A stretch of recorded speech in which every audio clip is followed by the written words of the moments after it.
میں لوگوں کو تاریخ کا بتاتا رہتا ہوں کہ ٹیپو سلطان کو بھی جب میر صادق چاہیے تھا انگریزوں کو ٹیپو سلطان کو گرانے کے لیے، اسی طرح سراج الدولہ کے لیے ان کو میر جعفر چاہیے تھا سراج الدولہ کو گرانے کے لیے. تو یہ اندرونی اور بیرونی سازش ہوتی ہے. تو یہ جب ہوا تو اس کے بعد انہوں نے یہ سمجھا کہ پارٹی اب ختم ہو جائے گی، مہنگائی تھی، یہ تھی، پروپیگنڈا اتنا زیادہ تھا. اگر آج مہنگائی دیکھیں تو تاریخی مہنگائی ہے.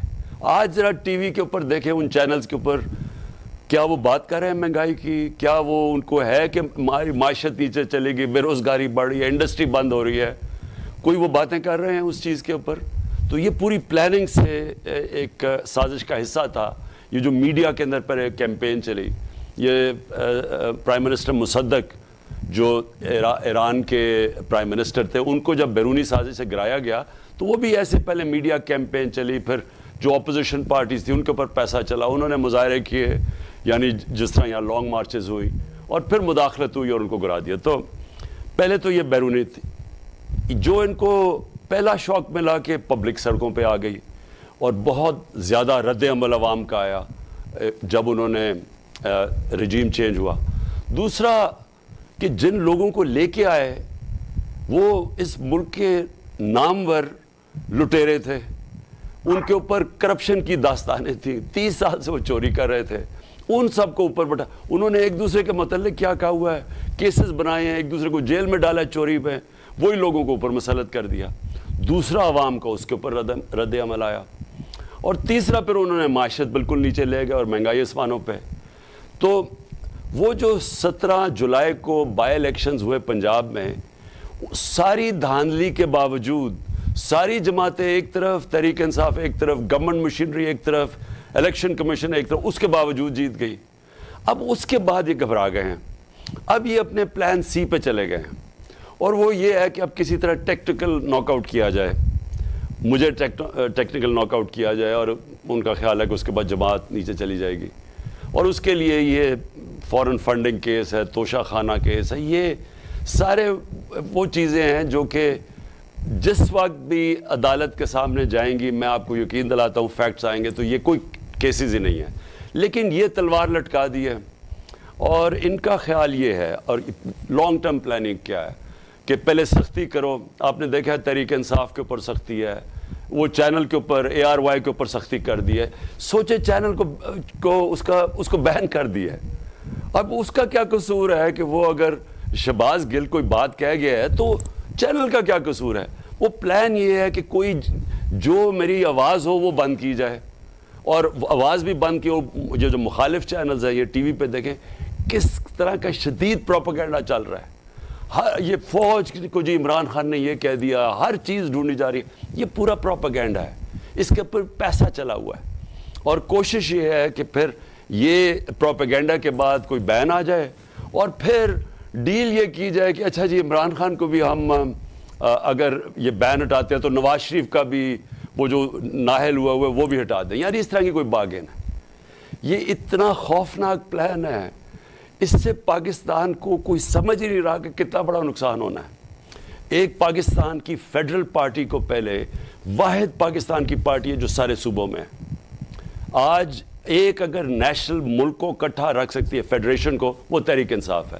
باقی پارٹیز تو فیملی پارٹیز سکڑتی رہ گئی ہیں، ایک انٹیریئر سندھ میں، ایک سینٹرل پنجاب میں. تو پہلے تو ایک فیڈرل پارٹی جو کہ ملک کو اکٹھا رکھ سکتی ہے، اس کو کمزور کیا جا رہا ہے. پہلا یہ نقصان. دوسرا ایک آدمی جو 30 سال سے چوری کر رہا ہے، جس کا انٹرنیشنل انکشاف ہوا ہے، یہ جو پینما پیپرز، وہ تو دنیا میں ایک انکشاف ہوا، جن کے 4 فلیٹ اربوں روپے کے فلیٹس لندن کے سب سے مہنگے علاقے میں مل گئے.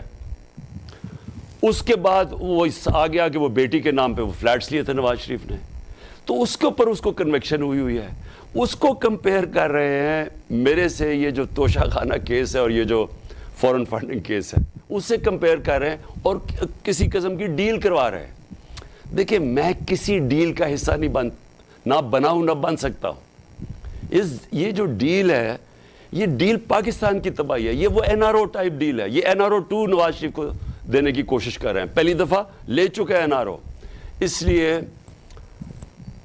پورا لائے عمل تو میں کل آپ کو بتاؤں گا اپنے انشاءاللہ جلسے میں، لیکن آج میں یہ کہنا چاہتا ہوں کہ یہ جو سازش چل رہی ہے یہ مجھے تو کوشش کر رہے ہیں کہ کسی طرح راستے سے ہٹایا جائے، لیکن اصل میں تو پاکستان کی کیوں ادھر دھکیل رہے ہیں پاکستان کو جو ہمارے دشمن چاہتے ہیں. جی خان صاحب، ایک 14 اگست پہ کافی سال پہلے میرے ساتھ 3 دوست تھے وائٹل سائنس، اور ہم نے دل دل پاکستان پیش کیا. اسی ٹائم پہ ریما خان جو تھیں انہوں نے، مجھے یاد ہے کہ فلمز میں آئیں، اور ان کی بلندی، اگر میں غلطی نہیں کر رہا، ان کی آتے شروع میں بہت سپر ہٹ فلم تھی. تو ریما خان بھی انہوں نے جوائن کیا ہے، اور ان کا سوال آپ کے لیے. بہت شکریہ سلمان. اعوذ باللہ من الشیطان الرجیم، بسم اللہ الرحمن الرحیم. السلام علیکم خان صاحب. خان صاحب، میرا آپ سے سوال کرنے سے پہلے میں یہ کہنا چاہوں گی کہ پاکستان کی 75 سالہ تاریخ میں آپ کا کردار ہم سب کے سامنے ہے. ایک کرکٹر کی حیثیت سے آپ نے آغاز کیا اور آپ نے بہت زیادہ کامیابیاں حاصل کی. اس کے بعد ایک پولیٹیشین کی حیثیت سے بھی آپ جب اس فیلڈ کے اندر آئے تو بھی آپ کا کردار ہمارے سامنے ہے. جو ہمیں سب سے زیادہ عام بات نظر آئی کہ آپ کے قول و فعل میں کوئی تضاد نہیں ہے. آپ نے شہرت اور پیسے کو بہت چھوٹی عمر میں دیکھا تو اس کا کوئی لالچ آپ کے اندر نہیں تھا. آج جس مقام پر آپ کھڑے ہیں، میں آپ سے یہ سوال کرنا چاہوں گی کہ آپ دریا کے الٹے رخ اکیلے چل رہے ہیں. اتنی بڑی بڑی بیرونی طاقتوں کے سامنے آپ سیسا پلائی دیوار کی طرح کھڑے ہو گئے. گزشتہ 40-45 سالوں سے سب کانٹیننٹ کے اندر جن ممالک کو ہم ایڈز دیتے تھے، آج ہم ان سے ایڈز لیتے ہیں. ہم سٹونج ایرا کی طرف واپس چلے گئے ہیں. تو میں آپ سے یہ پوچھنا چاہوں گی کہ آپ بیرونی طاقتوں سے بے خوف ہو کر صرف خدا پر اپنے ایمان اور یقین کے ساتھ تن تنہا کیسے آنے والے وقتوں میں پاکستان کو ترقی کی منازل کی طرف لے کر جائیں گے؟ دیکھیں ریما، میں آپ کو ایک بات بتاؤں. ہمارے بدقسمتی سے میں نے اپنی ساری زندگی میں دیکھا، کرکٹ میں نے دیکھا، پھر کرکٹ کے بعد بھی میں نے لوگوں کو دیکھا، کیونکہ مجھے اللہ نے وہ کرکٹ میں اس سٹیج پہ لے کے گیا جو بڑے کم کرکٹرز پہنچتے ہیں، اور ہمارے ملک میں تو شاید 1-2 کھلاڑی وہاں پہنچے ہوں. تو وہ میں نے سارا سٹیج دیکھا، پھر مجھے عزت بھی ملی. پھر میں جب اس کے بعد نکلا تو تب بھی میں بڑے مختلف قسم، کیونکہ میں نے ایک دم بجائے کرکٹ میں رہنے کے میں نے ایک نئی زندگی، ہاسپٹل بنانا اور فنڈ ریزنگ، پھر اس کے بعد پالیٹکس تیسری میری زندگی تھی. تو میں ساری وقت لوگوں کو ملتا رہا مختلف قسم کے. دیکھیں میں آپ کو ایک بات بتاتا ہوں، اللہ نے انسان کو اشرف المخلوقات بنایا. ہم اللہ کی سب سے عظیم مخلوق ہیں. فرشتوں کو کہا کہ انسان کے سامنے جھکو، کیونکہ شیطان نے جب نہیں جھکا تو اللہ نے کہا تمہیں نہیں پتا میں نے کتنی صلاحیت دی ہے. مولانا رومی اس کو ایک اور طرح کہتے ہیں کہ اللہ نے انسانوں کو کہتے ہیں جب تمہیں پر دیے تو تم کیوں چونٹیوں کی طرح رینگتے ہو. کہنے کا مقصد یہ ہے کہ ہم سب میں اللہ نے بہت صلاحیتیں دی ہیں. ہمارے میں مسئلہ کیا آ جاتا ہے کہ ہم زمینی خداؤں کو، ہم بت پرستی لگ جاتے ہیں راستے میں. ہم خوف کا بت پوجا کرنا شروع کر دیتے ہیں کہ مجھے کوئی ذلیل کر دے گا، میں فیل ہو جاؤں گا، مجھے کوئی مار دے گا، مجھے میری رزق، میری نوکری چلی جائے گی. یہ سارے جو یہ خوف کا بت ہے یہ انسان کو روک دیتا ہے اپنی مقام پہ پہنچنے کے، اپنی خواب کے پیچھے. تو ہمارے نبی صلی اللہ علیہ وسلم جو ایک ہمیں اللہ کا حکم ہے کہ ان کی زندگی سے سیکھو، تو وہ بھی تو ایک، ہم نے ان کی زندگی سے کیا سیکھا؟ وہ انسان جو صادق اور امین تھا 40 سال، وہ صرف 10 سال، جب 40 سال کے بعد ان کو نبوت ملی، 10 سال صرف 40 لوگ مسلمان ہوئے تھے. ہر قسم کی مشکل ان کو اٹھانی پڑی. تو اللہ نے ہمیں ان کی زندگی سے کیا سکھایا کہ انسان کے ہاتھ میں صرف انہوں نے نیت اور کوشش دی ہے. اللہ کا جب فیصلہ ہوتا تو جب 13 سال کے بعد وہ مدینہ کی ریاست سنبھالی تو دیکھتے دیکھتے انہوں نے دنیا کی تاریخ تاریخ ہی بدل ڈالی. یعنی کسی انسان نے وہ نہیں کیا جو انہوں نے اس 10 سال میں کر کے, یعنی دنیا میں وہ انقلاب آیا جس کی کوئی مثال ہی نہیں ہے. تو ہمیں جب وہ اللہ کہتا ہے ان کی راستے پہ چلو, تو ان کا راستہ مشکل راستہ ہے, لیکن جن لوگوں کے پاس یہ قوت ہوتی ہے اپنے خوف کو قابو پانے کے, اور اللہ میں ایمان رکھ کے, اور لا الہ الا اللہ میں ماننے کی, کوئی نہیں ہے خدا اللہ کے سوا, وہی لوگ بڑے کام کرتے ہیں. تو اس لیے مجھے کوئی خوف ہی نہیں ہے. کیا ہوگا, میں اپنی پوری کوشش کروں گا, کیا ہوگا, میں فیل ہو جاؤں گا, لیکن میں اپنے ضمیر کو اس کا تو سودا نہیں کروں گا, اور آخر میں اپنے اللہ کو جواب دوں گا کہ میں نے کوشش پوری کی. اور یہی صرف وہ ہمارے سے ایکسپیکٹ کرتا ہے ہمارا اللہ.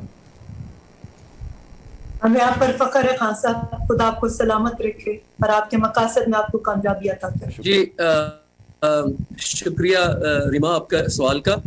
خان صاحب, آپ نے ابھی کلونیلزم کی بات کی اور فیشزم کی بات کی, تو جس طرح آپ کو پتہ لگا ہے کہ ARY پہ کتنا سخت رد عمل ہوا ہے, اور آج ابھی خبر آئی ہے کہ گورنمنٹ نے پھر NOC ان کا کینسل کر دیا ہے. تو ہمارے ساتھ چودھری غلام صاحب ہیں, میں ان کو دعوت دیتا ہوں آپ سے سوال کریں. چودھری صاحب.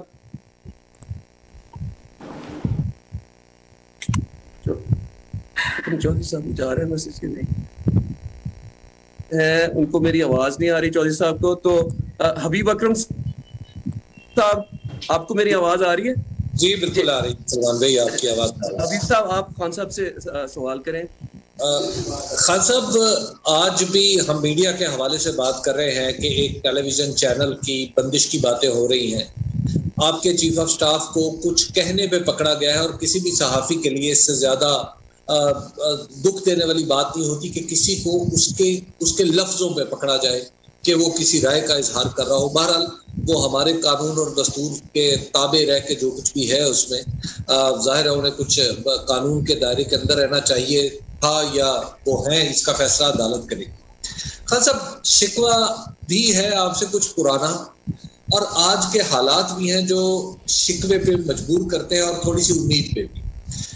آپ کے دور میں, دور حکومت میں بھی میڈیا پہ سختیاں آئی, اگرچہ کوئی چینل بند نہیں ہوا, لیکن کافی سختیاں آپ کی طرف سے بھی آئیں.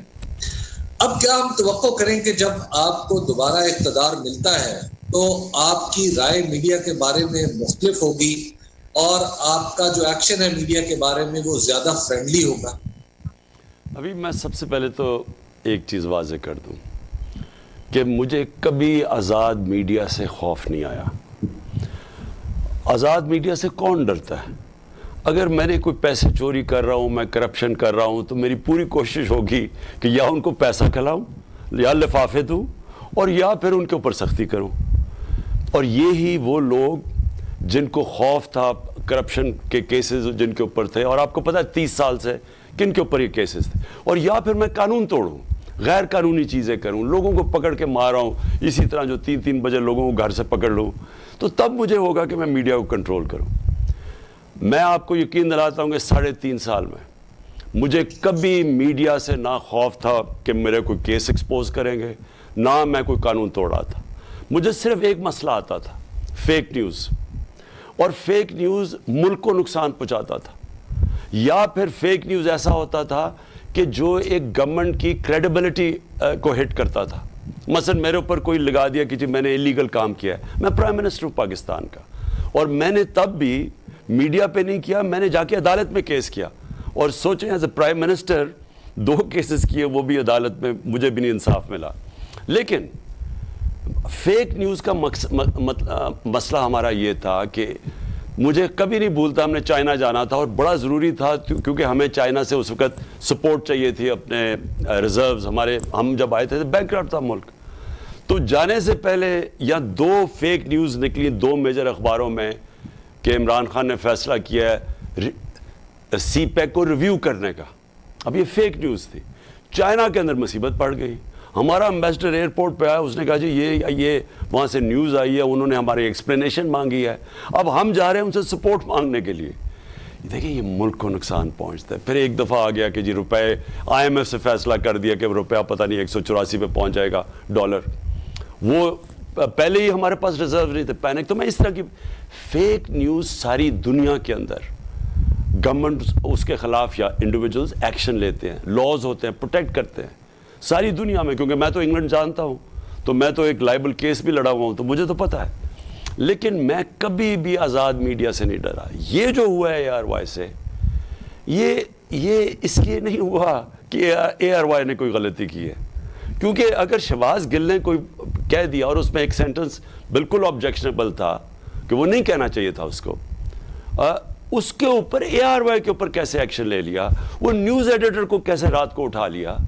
یہ ARY یہ اس کی وجہ سے نہیں کہ جو ARY نے کوئی غلطی کی ہے.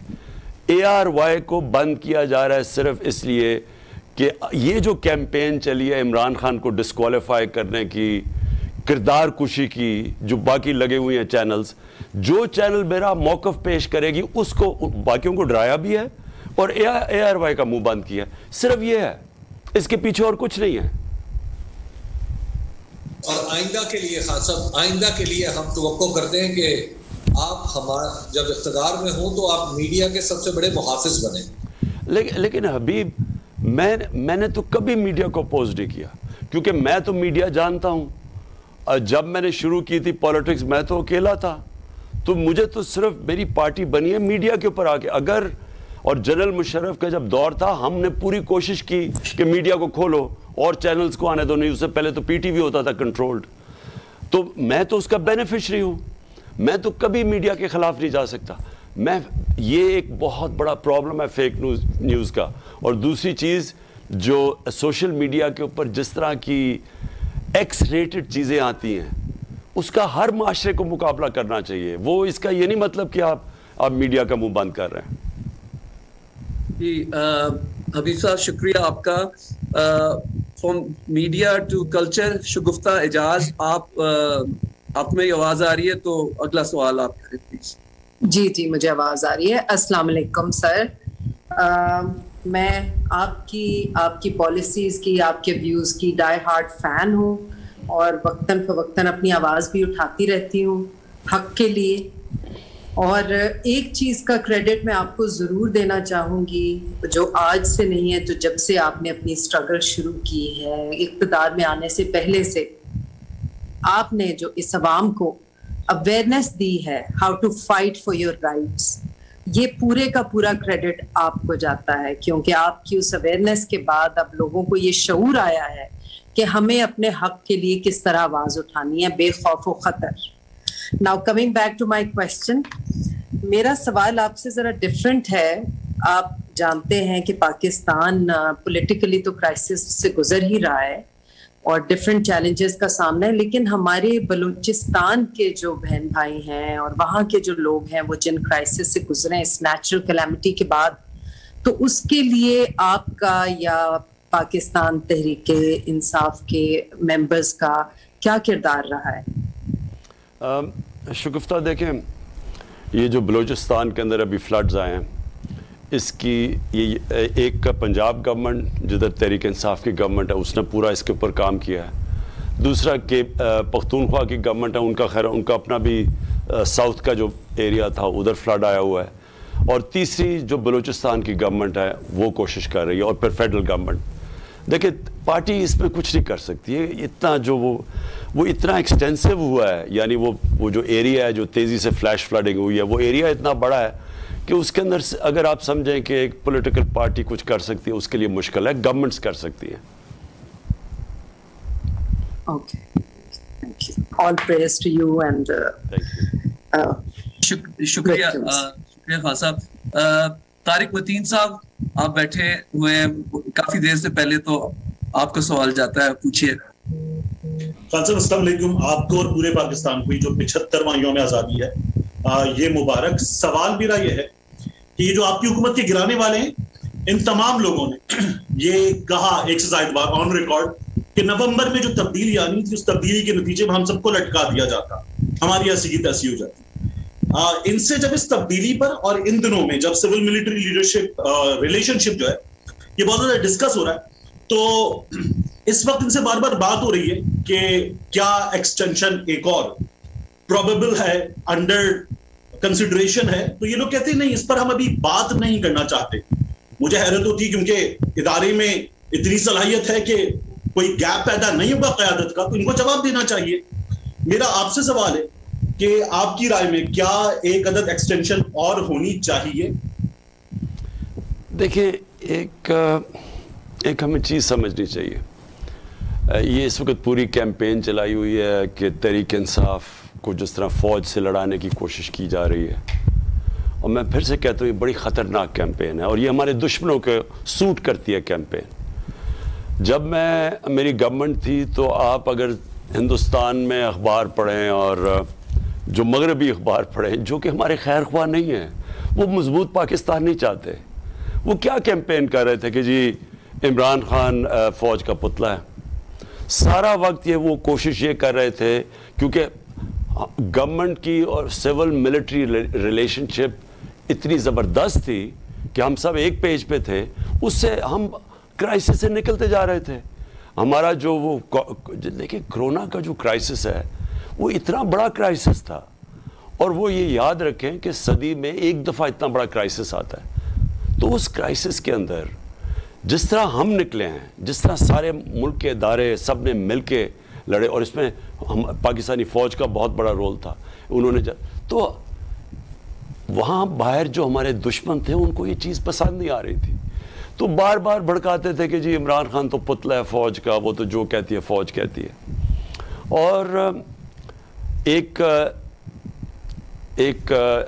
Fake sites, web sites discover ہوئی، اور تحریک انصاف کے لوگوں نے، ہمارے سوشل میڈیا نے ڈسکور کیا، جسے کہتے ہیں کہ یورپین یونین EU کی جو تھی سائٹس، یہ جو فیک انہوں نے سائٹس بنائی ہوئی تھی، جو ڈسکور کی ڈس انفارمیشن لیب، جس کے اندر ہندوستان سے 800 سائٹس بنائی ہوئی تھی، اور وہ پاکستان کے خلاف مسلسل پروپیگنڈا کر رہی تھی. اور وہ کیا تھا کہ صرف اٹیک ہو رہا تھا عمران خان کو اور پاکستانی فوج کو. تو جو لوگ نہیں چاہتے ملک مضبوط ہو، وہ چاہتے ہیں کہ سول ملٹری ریلیشن شپ اچھی نہ ہو. اب وہی لوگ ہیں جو اس وقت کئی پاکستانی صحافی تب اس یورپین یونین یہ جو ڈس انفارمیشن لیب کا حصہ تھے پاکستان سے، باقی باہر بھی تھے. اب وہی لوگ کوشش کر رہے ہیں کہ کسی طرح پاکستان کی سب سے بڑی پارٹی تحریک انصاف اور فوج کے اندر کسی طرح لڑائی ہو، کسی طرح آپس میں تنازع ہو. یہی ہوا تھا ایسٹ پاکستان میں.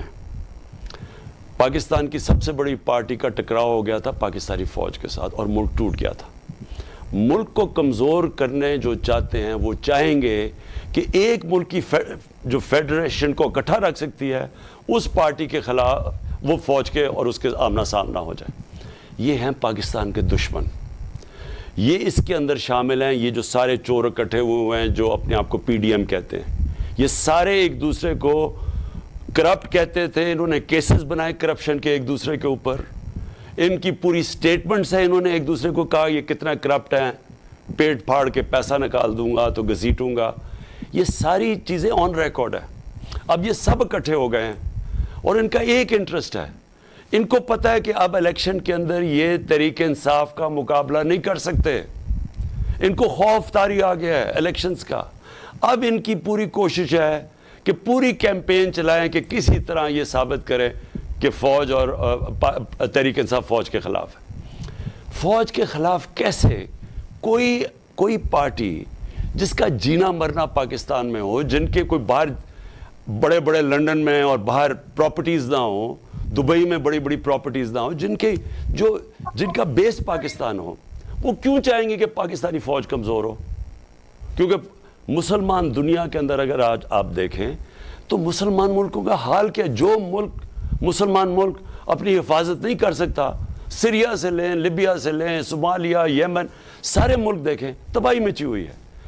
ہمارے ملک کے انٹرسٹ میں ایک تکڑا فوج کا ادارہ، اور جو بھی اس کو کمزور کرنے کی کوشش کرے گا وہ پاکستان کے دشمنوں کا ساتھ دے رہا ہے، اور یہ سازش چل رہی ہے اس وقت. تو یہ جو آپ نے بات کی، ہماری کوشش ہونی چاہیے کہ فوج کے اندر جو بھی میرٹ کے اوپر بہترین لوگ ہیں وہ اوپر آئیں.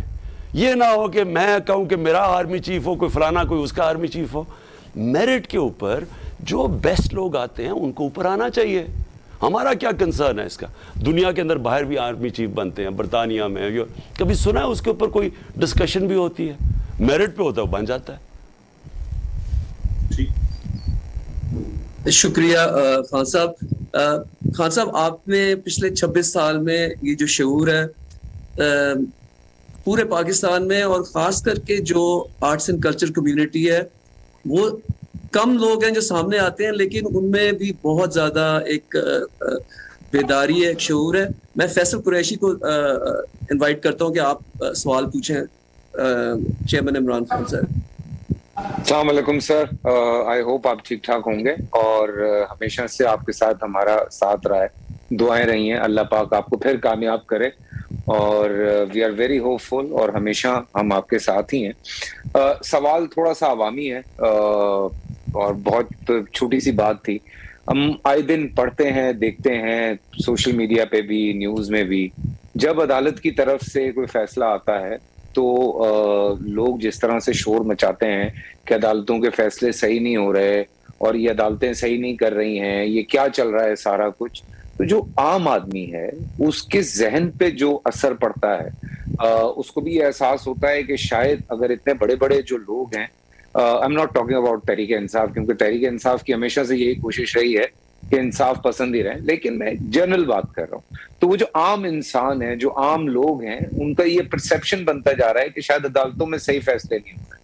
سو اس پہ اکثر کبھی بات ہوتی ہے تو لوگ ناراض بھی بہت ہوتے ہیں، لیکن میں چاہتا ہوں کہ اس کے بارے میں آپ بھی تھوڑی سی روشنی ڈالیں. دیکھیے پہلے تو فیصل، کیا ہماری عدالتوں کی اور ہمارا جو جسٹس سسٹم ہے اس کو بہتر ہونا چاہیے، اس میں اصلاحات ہونی چاہیے؟ بالکل ہونی چاہیے.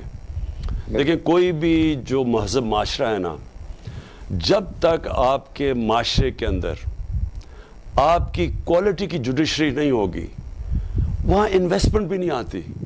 دیکھیں جو انویسٹر آتا ہے نا، اور خاص طور پہ جو سب سے بڑا پاکستان میں جو اس ملک کو اٹھا سکتا ہے وہ ہے اوورسیز پاکستانی. میں اوورسیز پاکستانیز کو اچھی طرح جانتا ہوں. کبھی ان سے پوچھیں کہ وہ کیوں نہیں پاکستان میں پیسہ انویسٹ کرتے؟ وہ دبئی میں کر دیتے ہیں، کئی ملیشیا میں کر دیتے ہیں، کئی بنگلہ دیش میں بھی چلے گئے، پاکستان میں کیوں نہیں کرتے؟ وہ سب سے بڑی ایک چیز آپ کو بتائیں گے کہ ان کو کانٹریکٹ انفورسمنٹ کے اوپر اعتماد ہی نہیں ہے کہ اگر ان کا کانٹریکٹ ہو اور وہ کوئی رینیگ کر جائے تو ان کا پیسہ ڈوب جائے گا. تو ان کو یہ جو ہمارا جسٹس سسٹم ہے اس کی امپروومنٹ ہمیں چاہیے اگر ہم نے ملک کو اٹھانا ہے. اور یہ کہیں بھی آپ چلے جائیں، رول آف لا جتنا زیادہ ہوگا اتنی زیادہ انویسٹمنٹ آئے گی اس ملک میں. یا دنیا اٹھا کے دیکھ لیں کہ آپ کے ملک میں ریسورسز ہوں گے بھی نہیں زیادہ، اثاثے بھی نہیں زیادہ ہوں گے ملک کے اندر، لیکن خوشحال ہوگا ملک کیونکہ ان کا جسٹس سسٹم کام کر رہا ہے. ایک بڑی اچھی سیئنگ ہے ونسٹن چرچل کی کہ جب وہ پورا حملہ ہو رہا تھا، ہٹلر کی فوجوں کا یورپ فتح کر لیا تھا، جب برطانیہ کو خوف آ گیا تھا کہ کیا ہم بچیں گے بھی یا نہیں، بمباری ہو رہی تھی، تو لوگوں نے جب چرچل سے پوچھا کہ کیا ہم بچ جائیں گے تو اس نے جواب دیا کیا ہماری عدالتیں انصاف دے رہی ہیں؟ انہوں نے کہا دے رہی ہیں. کہتا پھر کوئی طاقت ہمیں نہیں ختم کر سکتی. تو یہ یاد رکھیں جو جسٹس سسٹم ہے نا وہ ہے corner stone of a civilised society. اب آ جائیں کہ لوگ مانتے نہیں ہیں فیصلے. دیکھیں اگر میں کرپٹ آدمی ہوں نا اور اگر میں نے چوری سے پیسہ بنایا ہے تو میں کبھی بھی نہیں چاہوں گا کہ آپ کی عدالتیں صحیح معنی میں چلیں، کیونکہ اگر وہ چلیں گی تو میں پکڑا جاؤں گا. سو ان کی پوری کوشش ہوتی ہے عدالتوں کو متاثر کرنے کی، پیسے چلاتے ہیں، ججز کو پیسے دیتے ہیں. اس ملک کے اندر ڈنڈوں سے اٹیک کیا گیا سپریم کورٹ کو جب وہ نواز شریف کا کیس سننے لگے تھے کرپشن کا. پھر ایک چیف جسٹس کو بگایا اور پھر پیسے چلائے، بریف کیس چلوائے اس چیف جسٹس کو ہٹانے کے لیے. تو یہ تو ہماری تاریخ ہے. کرپٹ لوگ کبھی بھی ایک ملک کے اندر اچھا انصاف کا نظام نہیں آنے دیں گے، بیکاز بائی ڈیفینیشن اگر آپ کے ملک میں انصاف ہے تو کرپشن نہیں ہے. اچھا، اور دوسری چیز کیا ہے کہ وہ پھر جب ان کے خلاف کوئی فیصلہ آتا ہے اور بڑی کم یہاں طاقتور کے خلاف فیصلہ آیا ہے تو وہ پھر پوری کوشش کرتے ہیں عدالتوں کو ڈسکریڈٹ کرنے کے لیے. تو یہ جو آپ نے بات کی نا جی، یہ ہے کہ لوگوں کو کیا پتہ چلے گا کہ کون سچ بولا. اگر سارے جب بھی کوئی کیس آ رہے گا وہ کہے گا جی عدالتیں بہت بری ہیں. لیکن لوگ اتنے بیوقوف نہیں ہیں. لوگ جو ہے نا وہ سمجھ جاتے ہیں. اور لوگ جو عدالتیں ہیں, میں آپ کو یہ بھی بتا دوں کہ آپ عام لوگوں سے پوچھ لیں, وکیلوں سے پوچھ لیں, سب آپ کو بتا دیں گے کہ ججز کی وہ نمبرنگ بتا دیں گے کہ یہ جج کہ یہ ہے, یہ اے ہے, یہ بی ہے, یہ سی ہے, یہ ڈی ہے. یہ سب کو پتہ چل جاتا ہے ان کی ججمنٹس کی وجہ سے. جو ججز ہیں وہ اپنی ججمنٹس کی وجہ سے ان کی ریپوٹیشن جاتی ہے اوپر یا نیچے. So, you think کہ لا اینڈ آرڈر پہ ہمیں اور کام کرنا چاہیے؟ اللہ کرے کہ آپ واپس آئیں اور اس پہ پھر اور مزید کام ہو. بہت ضروری. Thank you Faisal. میں آگے کیونکہ بہت ٹائم کم ہے, میں چاہتا ہوں کہ ساروں کو موقع ملے. خان صاحب کا جو جواب تھا اس کی ایک السٹریشن میں آج بتا سکتا ہوں کہ اے آر وائی کو جو این او سی کینسل ہوا ہے یہ بھی ایک رول آف لا ایشو بن گیا ہے. تو چودھری غلام صاحب, آپ کو میری اگر آواز آ رہی ہے تو آپ اپنا سوال ذرا کریں پلیز.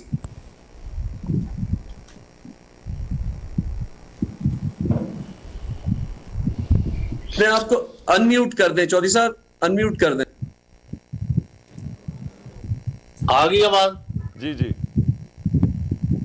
عمران خان جو ہے پاکستان کی 75 سالہ تاریخ میں قائد اعظم محمد علی جناح کے بعد اگر سب سے بڑا پاپولر عظیم قیادت جو ہے وہ آئی ہے تو وہ عمران خان کی شکل میں آئی ہے.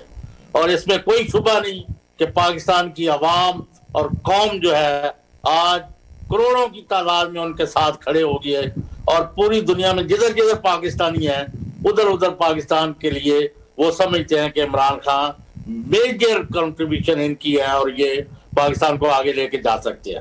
ہیونگ سیڈ دس, اور میرا خیال ہے کہ عوام کو شکست نہیں دی جا سکتی, اور اگر فری فیئر امپارشل الیکشن ہو تو عمران خان